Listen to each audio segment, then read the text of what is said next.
Hello everybody, तो कैसे हैं आप लोग। Hope you all very well. तो सबसे पहले आज मैं कहना चाहूंगा कि वीडियो को स्किप मत करना, क्योंकि मेरे हिसाब से आज की ये वीडियो बाकी पिछले 3 पार्ट से ज्यादा इंटरेस्टिंग है। अगर सास्के तुम्हारा फेवरेट कैरेक्टर है तो ये समझ लो इस वीडियो के बाद तुम्हें वो और अच्छा लगने लगेगा। सो वीडियो में एंड तक बने रहना। Let's start the video. Fact number 1, Sasuke अपने चाइल्डहुड से ही कितना स्मार्ट है ये बताने के लिए उसने कई सारे एविडेंस दिए हैं, जैसे कि वो काफी जल्दी और अच्छे तरीके से ताइजुत्सु निंजुत्सु को लर्न कर लेता था और उसकी शारिंगान अवेक हो जाने के बाद यहाँ तक कि गेंजुत्सु में भी उसने अपनी स्मार्टनेस दिखाई है। और एग्जांपल चाहिए तो देखो कितने जानवर सम्मन किए उसने, जिससे लोगों में सास्के का इंप्रेशन बढ़ता जा रहा था। पहले वो सिर्फ एकेडमी तक था, बट आफ्टर सेकंड वाला एग्जाम वो पूरे कोनोहा में पॉपुलर हो गया। डू यू नो तुम्हें ये क्यों बता रहा हूँ? क्योंकि काफी लोगों को हो सकता है सुनकर अच्छा ना लगे, पर फिर भी सुन लो कि उनका ये फेवरेट कैरेक्टर जहां एकेडमी में हर एक काम में बढ़िया स्कोर कर रहा था, वहीं दूसरी तरफ उसकी दूसरी एबिलिटीज को भी नोट किया जा रहा था, विच वॉज बैड। जैसे कि क्लास में उसका बिहेवियर एंड एटीट्यूड, जिसका असर डायरेक्ट उसके ग्रेड्स पर पड़ता है। And according to data book Sasuke को F मिलता है for the class collaboration. YouTube पर होता तो कितने कंट्रोवर्सीज होते इसके, पर इतना ही नहीं, he got B for attitude in class and C for positive in activities.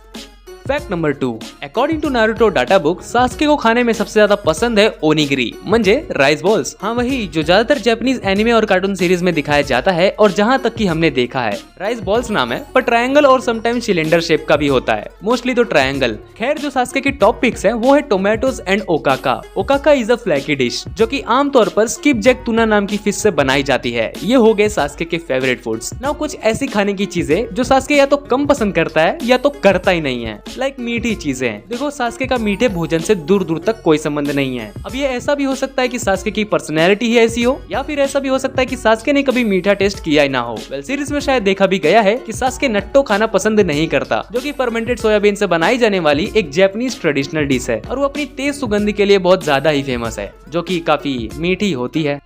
Fact number 3, कुछ शोनेन ट्रूप्स इस कदर जम रखे हैं जिनके बगैर फैंस को शोनेन वाली वाइब आती ही नहीं है, और जिनके बगैर एक सीरीज को सक्सेसफुल होने में काफी मुश्किलों का सामना करना पड़ सकता है। अब वो गर्लफ्रेंड या रेंट अ गर्लफ्रेंड जैसी सीरीज ना हो तो। वैसे अगर तुम्हें शोनेन ट्रूप्स के बारे में आइडिया हो तो उनमें से ही एक है द राइवलरी आर्क, जिसकी वैल्यू नारुतो सीरीज के वजह से ही टॉप पर है, क्योंकि नारुतो में राइवलरी भर भर के है और जो कि ये कंसेप्ट लोगों को अच्छा भी लगता है। But guys the fact is हमारे प्यारे मसाशी किशिमोतो ने नारुतो के लिए राइवल रखने का नहीं सोचा था। यस मतलब सास्के ऑलमोस्ट सीरीज में नहीं होने वाला था, but thanks to Kishimoto's crew member Horikoshi and his editor, जिन्होंने किशिमोतो को नारुतो के राइवल के लिए फोर्स किया।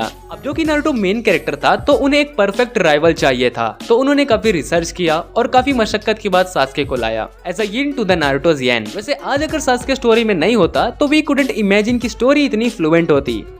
फैक्ट नंबर 4, एक बार इंटरव्यू में मसाशी किशिमोतो ने ये बताया कि जब वो मांगा ड्रॉ करने बैठते हैं तो उन्हें सास्के को ड्रॉ करने में सबसे ज्यादा मुश्किल होती है। एट द सेम टाइम उन्होंने ये भी कहा कि सास्के उनका फेवरेट कैरेक्टर बन जाता है जब वो उसे ड्रॉ कर रहे होते हैं। मे भी सिर्फ इसलिए क्योंकि जब वो इतना टाइम और एफर्ट किसी एक कैरेक्टर के पीछे लगा रहे हो जिसका रिजल्ट उन्हें काफी अच्छा मिलता होगा, एज अ मेहनत का फल वाला कंसेप्ट। फिर भी सास्के के डिटेल्स एंड कॉम्प्लेक्स अपीयरेंस मांगा को अभी भी दिक्कतें दे रही थी, क्योंकि सास्के के लंबे बाल होने के कारण उसे हर बार परफेक्ट बनाना थोड़ा मुश्किल वाला काम था, और साथ ही फेशियल फीचर्स भी। अब क्योंकि एक ऐसा बंदा जो अपनी उम्र के हिसाब से ज्यादा ही मैच्योर है, तो as a younger boy and maturity को ब्लेंड करना उन्हें कैप्चर कर पाने में स्पेशली प्रॉब्लम्स देती थी। और एक बार तो ऐसा हुआ द जापानीज आर्टिस्ट होरिकोशी ने सास्के के आउटफिट को बदलने का ट्राई किया, तो उन्हें ये काफी अजीब और कॉम्प्लिकेटेड लगा, जिसकी वजह से उन्होंने ये आइडिया ड्रॉप कर दिया और कॉस्ट्यूम को ओरिजिनली रहने दिया।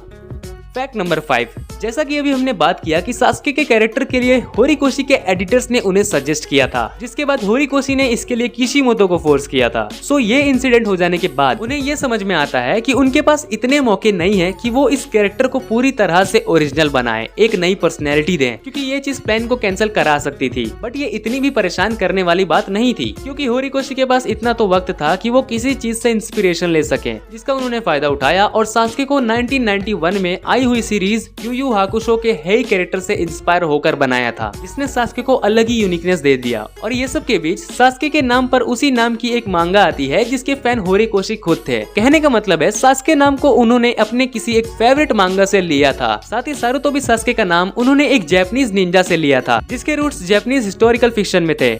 फैक्ट नंबर 6, किशिमोतो के लॉन्ग टाइम असिस्टेंट केंजी ताइरा, जो कि कुछ हद तक नारुतो के फर्स्ट स्पिन ऑफ सीरीज के लिए जिम्मेदार थे। यस, मैं बात इस सीरीज की कर रहा हूँ, Rock Lee spring time of youth, जिसे 2010 में रिलीज किया गया था। ये एक चिबी स्टाइल सीरीज थी जिसने उस वक्त पर काफी अच्छी तरह से सक्सेस हासिल किया था, क्योंकि जिस हिसाब से लोग आज एनिमे को देखते और पसंद करते हैं, आई थिंक कि काफी लोग इसे सिर्फ इसके एनिमेशन स्टाइल की वजह से ही नहीं देखेंगे। हो सकता हो तुमने देखा भी हो और तुम्हें पसंद भी आया हो, बट द फैक्ट इज कि सिर्फ रॉक ली के लिए ही ऐसी सीरीज नहीं बनाई गई थी। इसकी पॉपुलैरिटी देखते हुए उन्होंने 2014 में सास्के के लिए भी एक Naruto spin off series release किया था, सास्के उचिहा शारिंगन लेजेंड। उन्हें इस बारे में पता होगा जिन्होंने रॉक ली वाली सीरीज देखी होगी, बट इस बार इसे साइको जंप शोनेन के मांगा मैगजीन पब्लिश करने वाली कंपनी के साथ बनाया था।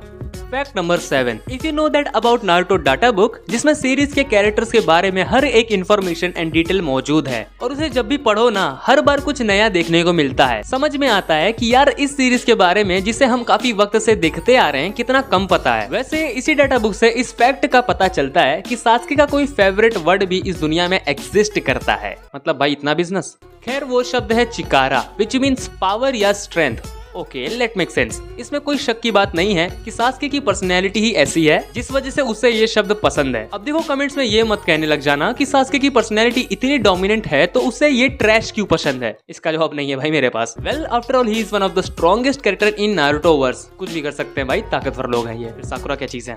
फैक्ट नंबर 8, इस फैक्ट के बनने से पहले एक थियरी लोगों की बनी थी, जिसमें फैंस ने ये प्रेडिक्ट किया था कि आगे जाकर इन दोनों की शादी हो जाएगी, जो कि हो जाती है। बोरुतो सीरीज में ये ऑलरेडी कपल बन चुके थे, जिनकी एक बेटी भी है। ओके, ये हो गया। अब बात कर लेते हैं इस फैक्ट के बारे में। जापान में द विंची मैगजीन की एक लीक निकल कर आई थी, जिसमें ये बताया गया था कि सास्के एंड साकुरा कपल हैं और एक दूसरे को डेट कर रहे हैं। अरे शांत हो जाओ, इन दोनों की बात नहीं कर रहा हूँ मैं। असल में बात मैं इन दोनों कैरेक्टर्स के वॉइस आर्टिस्ट की कर रहा हूँ, जिनके बारे में पहले तो लीक निकली थी कि ये दो फिक्शनल कपल्स के वॉइस आर्टिस्ट भी कपल बन चुके हैं, लेकिन शिपुडेन सीरीज के बाद उन्होंने खुद ये लीक कंफर्म कर दिया था। बट मुझे एक बात नहीं समझ में आती कि लोगों को किसी और की लव लाइफ में इतना इंटरेस्ट क्यों होता है। Comment please. Fact number 9, Sasuke is a cross dominant. अब जिन्हें नहीं पता कि क्रॉस डोमिनेंस क्या है, उन्हें बता दूं। क्रॉस डोमिनेंट उन्हें कहा जाता है जो लोग किसी एक काम को किसी एक हाथ से ही करते हैं, लेकिन बाकी काम वो दूसरे हाथ से करते हैं। फॉर एग्जाम्पल, कोई क्रॉस डोमिनेंस पर्सन है, राइटिंग लेफ्ट हैंड से करता है, लेकिन एज अ लेफ्ट हैंडेड वो बाकी काम राइट हैंड से भी कर सकता है, like batting and bowling. Well, it is also known as hand confusion. और तुमने नोटिस भी किया होगा, ऐसा ही सास्के के साथ है। सास्के जब चिदोरी का यूज करता है या पंच मारता है तो वो अपना लेफ्ट हैंड यूज करता है, हालांकि जब वो लिखता है या स्वॉर्ड यूज करता है तब वो राइट हैंड का इस्तेमाल करता है। एंड जब सास्के अपना एक हाथ खो देता है तब उसे ये पता लगाना होता है कि एक ही तरह के काम को एक हाथ से कैसे किया जाए। और इसी से ये बात समझ में आती है कि सुनाडे के बनाए गए हाथों को वो क्यों नहीं लगाता, जबकि नारुतो ने लगवा लिया था। And do you know guys what is more interesting? Cross dominant लोग दुनिया में सिर्फ 1% होते हैं। फैक्ट नंबर 10, अगर मैं तुमसे पूछूं कि नारुतो वर्स का मोस्ट हैंडसम कैरेक्टर कौन सा है तो तुम्हारा क्या जवाब होगा? Let me guess, Kakashi? या मैंने सही वीडियो में गलत सवाल पूछ लिया है? नहीं, क्योंकि टाइटल तो फैक्ट्स अबाउट सास्के है ना, तो क्या इसका मतलब मोस्ट हैंडसम सास्के नहीं है भाई, सास्के नहीं है मोस्ट हैंडसम। देखो गाइस, सॉरी, मैंने सच में गलत सवाल पूछा था, क्योंकि सीरीज का मोस्ट हैंडसम कैरेक्टर कौन है मुझे खुद नहीं पता। माइट बी काकाशी ही हो, but guys the fact is काकाशी से कम लेकिन सास्के से ज्यादा कोई कैरेक्टर है जो हैंडसम है। वो कैरेक्टर बताने से पहले मैं चाहता हूँ अगर तुम्हारे पास कोई चेयर है तो बैठ जाओ, क्योंकि झटका लग सकता है, गिर जाओगे। और पहले से बैठे हो तो गुड। सो पेश है वो कैरेक्टर नारुतो उज़ुमाकी।